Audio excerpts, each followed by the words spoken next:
ఈరోజు తోటకూర పులుసు చేస్తున్నానండి. ఈ తోటకూర పులుసు అందరూ చేసే పద్ధతి కాదు. నేను మా నాయనమ్మ గారు చేసే పద్ధతిలో చేస్తూ ఉంటాను. ఇది ఒక కట్ట తోటకూరకి ఒక గుప్పెడు పెసరపప్పు వేసుకోవాలి. అంటే పిండి బదులు పెసరపప్పు అనమాట. పిండి పెట్టుకుంటాం కదా అత్తుకుందుకో, దాని బదులు ఒక 4 పచ్చిమిరపకాయలు వేసి కుక్కర్లో పెట్టేసుకోవాలి. 3 విజిల్స్ వచ్చాక కట్టేసుకోవాలి. తర్వాత మిగతా ప్రాసెస్ చూపిస్తాను. కుక్కర్ పప్పుకు పెట్టిన కుక్కర్ విజిల్ వచ్చేసిందండి 3 సార్లు. తీసి పక్కకు పెట్టుకున్నాను. ఇందులో ఒక పోపు ఆవాలు, మెంతులు, ఇంగువ, ఎండుమిర్చి, మెంతి కారం అంటారు కదా, ఆ పోపు వేయించుకుని చల్లారాక మిక్సీ చేసుకోవాలి.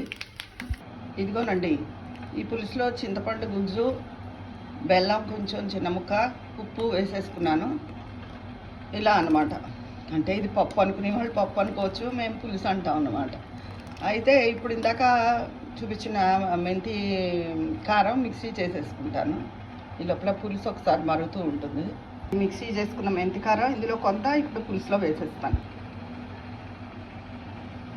ఇదిగోనండి, ఎంతో రుచికరమైన తోటకూర పులుసు రెడీ అయిపోయింది. మా నాయనమ్మ గారు ఈ పద్ధతి చేసేవారు.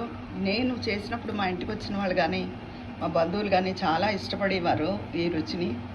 మీరు కూడా ట్రై చేసి చూడండి ఒకసారి, బాగుంటుంది. చాలా నచ్చకపోవడం అయితే ఉండదు.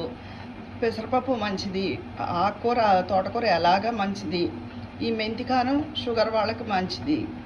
అందుకని తప్పకుండా ఇలా ఒకసారి ట్రై చేసి చూడండి. బెల్లం ముక్క కావాలంటే షుగర్ ఉన్నవాళ్ళు వేసి వేయనట్టు కొంచెం వేసుకుంటే సరిపోతుంది. ఉంటాను మరి.